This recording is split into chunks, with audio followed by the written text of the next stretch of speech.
Now, any frontier people, and that includes people in the Old West, need to be good problem solvers. Case in point, the town of Casey, Wyoming. In the early 20th century, when the people who lived at the Casey Ranch wanted to incorporate as a town, they wanted to keep the ranch's name and call the town Casey. But they couldn't because the government wouldn't allow the use of initials or acronyms on the paperwork. So the folks just spelled out KC on the paperwork. Problem solved. In the spring of 1892, the Casey Ranch had a different type of problem. Nate Champion and Nick Ray had just been murdered after a day-long siege outside the burning ranch house. 50 gunmen hired by the Wyoming Stock Growers Association, or WSGA, had planned on going to Buffalo to kill the town's leadership and install their own puppet government. But Champion's stand had cost them an entire day, and worse, the local settlers and cowboys now knew about their presence. What were they going to do now? Jack Flagg, one of the local ranchers, gathers local men who stalk the invaders, while others gallop towards Buffalo to alert Sheriff Red Angus. That night, as the invaders move along the road to Buffalo under the eye of some Johnson County settlers, one of the settlers' rifles accidentally goes off, spooking the invaders. They take off cross-country. At this point, the invaders are in a tough spot. Their horses are smoked, they're low on supplies, and now they know the entire county is up in arms against them. The idea of getting to Buffalo and taking it over, that's done. They need a spot to hole up until help can arrive. One of the invaders, Charlie Ford, is the foreman for the TA Ranch a few miles away. The invaders manage to get to the ranch by sunup and begin fortifying the ranch's buildings. In Buffalo, news of an armed gang of killers only miles away sends the town into a frenzy of pandemonium and activity. This is their worst fears realized, but they're not helpless. The town's store owners open their doors and hand out rifles and ammunition to anyone who will ride towards a TA ranch and solve that problem. By the early morning of April 11th, enough citizens have gathered around the TA ranch to begin a proper siege. The invaders' wagons are captured and their supplies looted, including cases of dynamite and the hit list of 70 people that were to be killed in Johnson County. For 2 days, hundreds of Johnson County citizens exchange gunfire with the surrounded invaders. Nobody is seriously hurt, although there are some pretty close calls. Today, the ranch's barn still has the cutout gun ports, bullet holes, and even the engraved initials of the men who were besieged there. Wolcott and his men are isolated, and they know they need to get word of their situation out to their friends in high places. A couple of riders are able to escape the siege and make it to the nearest telegraph station. But the invaders cut the wires on their way to Buffalo, remember? Finally, on April 12th, Governor Barber is alerted about the invasion's fate. The best help for the invaders is the Wyoming State Militia in the area. But again, telegraph wires down. There are U.S. Army troops at Fort McKinney, but Barber has no authority over them. He needs to phone a friend. He immediately sends a telegram to the President of the United States, Benjamin Harrison, which famously begins, "An insurrection exists in Johnson County, in the state of Wyoming, in the immediate vicinity of Fort McKinney, against the government of said state." Barber neglected to tell the president exactly who was insurrecting against who. When he doesn't immediately get a reply, he telegrams Wyoming's 2 senators and WSGA members, Francis Warren and Joseph Carey, for assistance. The 2 men go to the White House and personally wake up President Harrison in his bed, who authorizes federal troops to intervene. By 2 a.m., companies C, D, and H of the 6th U.S. Cavalry are marching towards the TA Ranch. For the invaders, the troops arrive in the nick of time. Some of Johnson County citizens were Civil War veterans, and they had converted one of the invaders' wagons into a bulletproof mobile barricade. As the sun rises on April 13th, they begin slowly rolling towards the ranch house and barn from the west. The plan is to get close enough to chuck the dynamite into the buildings, then snipe the invaders as they're forced out. But right as the barricade approaches the ranch, the army arrives. The invaders agree to surrender, not to the Johnson County government, but to the federal troopers. Their guns are confiscated and the invaders are taken to Fort McKinney, with Johnson County citizens watching every move. Now, the invaders figured the troops would support them in their cause, but you have to remember that the soldiers were stationed literally down the road from Buffalo. They frequently visited the town and even published a little column in the local paper. They knew firsthand about Johnson County life, and they knew better than to believe some of the stories they heard from the invaders. The soldiers' job was to simply keep the peace, which they did. With the invaders all rolled up, Buffalo's townsfolk turned their attention towards a somber necessity. On April 15th, hundreds of people attend Nate Champion's and Nick Ray's funerals. Nate had been shot over 20 times, and Nick's body was burned beyond recognition, but still, open caskets. And as one man later wrote, a strange sight it was too. the black and charred trunk of Ray's with a floral surrounding. Sheriff Angus now has the biggest criminal case of his life to investigate. But with all the suspects in federal custody, he isn't allowed to interview any of them. He asks Governor Barber to release the men into his custody, but the governor says it's too dangerous, not until peace has been restored in Johnson County. Never mind the fact that the people who brought all the violence are now under arrest. While he's telling the sheriff this, the governor is also making plans to transfer the invaders to Fort D.A. Russell, right next to Cheyenne and even further out of Sheriff Angus's reach. A few days later, the invaders are escorted to Douglas, where they board trains for Cheyenne. If you Google Johnson County War, this photograph is one of the first that comes up. This famous photo of the invaders was taken at Fort D.A. Russell after they had been moved out of Johnson County. However, if you closely examine it, you'll notice that someone is missing from the invaders' ranks. Where's George Dunning? And then the military came to rescue George hid. He is the only one that was left at a ranch. He hid in a barn. And then when everything died down, everyone had left, military, cattle baron, hired hands, everyone. He walked, and there was no horses, no way to get back anywhere. His horse was gone, and so he walked to Buffalo. When he showed up, he was arrested. George's story is so bizarre, obviously Sheriff Angus is incredulous. He decides to do some fact-checking on George and his story, and on April 19th writes to the mayor of Nampa, Idaho, and the Ada County Sheriff. Mayor John Stearns replies to Sheriff Angus that, yeah, Mr. Ijams came here in March asking for a good cowboy and I recommended George Dunning. In Mayor Stearns' words, I'm very sorry he has got into trouble and do not think he went there for that purpose, as he never was known in this country as a man who was looking for trouble. Henry DeMint, George's friend from Idaho, also writes to Sheriff Angus and sends him the letters George received from Ijams before the invasion kicked off.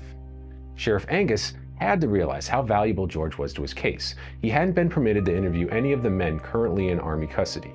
George's testimony was Sheriff Angus's best shot at getting any charges to stick, and details are beginning to leak out about the scope of the invasion and just who knew about it.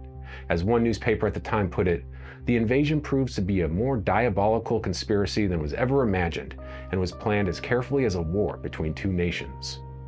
George is kept as a prisoner in Buffalo, probably so that Sheriff Angus can make sure nothing happens to his star witness. While in custody, George writes a 44-page confession detailing his recruitment and his experience as a member of what he calls the mob. In Cheyenne, the invaders are represented by Willis Vandevanter, a young hotshot attorney. Vandevanter believed, and he was probably right, that if the invaders had a speedy jury trial, they would probably be convicted. His strategy is to delay and make sure the cases never get to trial. First, he files a change of venue. He argues that in Johnson County, the invaders will never get a fair trial and says that Cheyenne is a better alternative. The Johnson County District Attorney's like, yeah, right, that's home base for these guys' employers, but the judge rules in favor of Cheyenne. Next, as jury selection for the trial begins, the local sheriff petitions the court and says he can no longer afford to feed and house the defendants. Since it's Johnson County's case, they should have to pay for all that. But Johnson County is one of the poorest in the state. There's no way they could afford to house dozens of prisoners for months. The judge allows the defendants to be released on their own recognizance. The Texans promptly disappear, never to be seen in Wyoming again. The court case drags on for months, with several continuances being filed. The opposing sides were able to get 11 jurors, but it became apparent that there weren't going to be enough jurors to try the case. The prosecutor moved for dismissal. Vandevanter objected. He knew that if the charges were dismissed without an impaneled jury, they could be brought again in the future. The court picked a guy, literally some random guy, put him on the jury to get the needed 12, and then the case against the invaders was officially dismissed for good. And that's why they call it a legal system and not a justice system. Now, the failure of the court case didn't mean all was forgotten. In 1892 was an election year. The invasion forced many to rethink their ideas about what unchecked rich people in a complicit government could do to ordinary people's lives. For example, Asa Mercer, the owner of the Northwestern Livestock Journal, had been a reliable mouthpiece for the WSGA and the wealthy cattle barons for years. In fact, he had gone on record supporting Ellen Watson and James Averill's lynchings. But something about the invasion changed him. It's not exactly for certain why. Maybe he saw which way the popular winds were blowing. Maybe it was a crisis of conscience. Or maybe it was because several of the WSGA's men punched him in the face in his own office. But by the summer of 1892, Mercer was publishing furious criticisms of the WSGA and the government. He got his biggest scoop in October, 1 month before the election, when he published George Dunning's entire confession in his paper. Honestly, most people by this point had already made up their minds. Historically, Wyoming has been and still is a conservative territory and state that reliably votes Republican. But with the highest levels of the state government implicated in the scandal, the voters cleaned house. Governor Barber, gone. Senator Warren, gone. For any election in 1892, if you were the Republican candidate, odds were you weren't getting elected. As their new governor, the citizens of Wyoming selected John Osborne, the Democrat Party nominee and a doctor. At his inaugural ball, Governor Osborne wore a pair of shoes made from the skin of this guy, Big-Nosed George Parrott. That's probably a story for a different day. The final shot of the Johnson County War came the next year, and like most of this saga, it blurs the line between cattle warfare and personal vendetta. In May, Dudley Champion, one of Nate Champion's brothers, got into an argument with Mike Chauncey, the ranch foreman that had led the invaders to the KC Ranch. Like almost everything else in this war, the version of the story you get depends on the point of view of who's telling it. According to Champion's supporters, he was gunned down by Chauncey without provocation. The coroner's jury found that Chauncey acted in self-defense. After he killed Dudley Champion, Mike Chauncey left Wyoming for Nebraska, where he continued cattle raising. Frank Walcott also went to Nebraska and died in Colorado in 1910. Tom Smith was shot and killed in 1893, and Mr. Brooks, the Texas kid who shot Nick Ray, was hanged after killing a woman in 1894. Frank Canton left Wyoming for good after the war and worked as a deputy U.S. Marshal in Oklahoma. Fred Hest stayed and continued working in Johnson County. Today he's buried in Buffalo, just a few yards away from Nate Champion and Nick Ray. In 1894, Asa Mercer, the newspaper guy who published George Dunning's confession, wrote a book titled The Banditti of the Plains, or The Cattlemen's Invasion of Wyoming in 1892. Although it's not hard to see where Mercer's sympathies lie, the book accurately documents a lot of the evidence and circumstances that occurred up to and through 1892. Supposedly, the book was so inflammatory upon its publishing that copies of the book were burned and the book was suppressed. Mercer lived out the rest of his days as a small-time Wyoming rancher. The backlash against the Republicans in Wyoming government only lasted a few years. Francis Warren was re-elected as a senator in the next election and served in Washington, D.C. until 1929. Fort D.A. Russell was renamed after him and is now an Air Force base.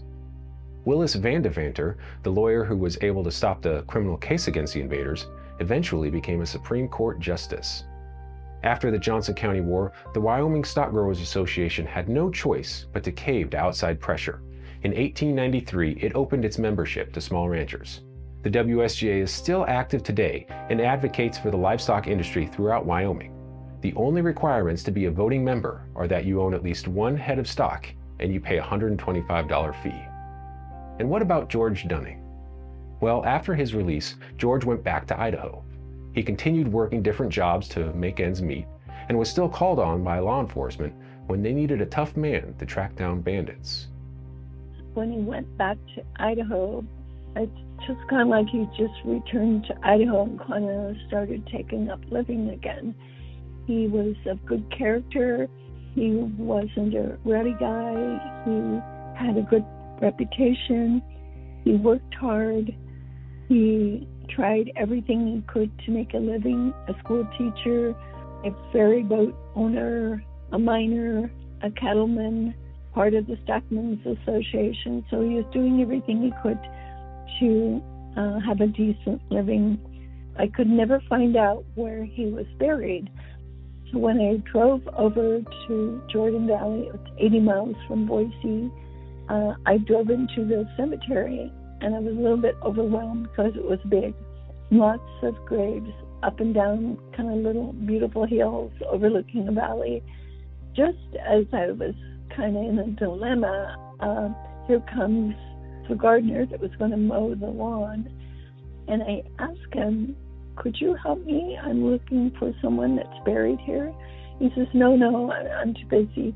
He walked about 5 steps, and then he turned around and said, what was the name? And I said, George Dunning. He said, follow me. We walked up.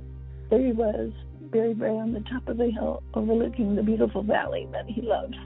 So I was just so relieved to find him, because I kind of felt like that was the end of the story. That's what I was looking for, trying to find him because he was family. And that's the end of the story. There are a bunch of lessons learned that we can pull from the Johnson County War story. Lessons that aren't just for people back then, but that apply to us here and now. And now's your chance to tell me what you think they are. What's the lessons that we should learn from the Johnson County War, and how should we apply it today? Leave a comment with what you think the Johnson County War can teach us. And while you're doing that, I'd appreciate it if you'd hit the like button down there and the thumbs up button so you get notified when the next Story Out West video drops. Thanks for watching.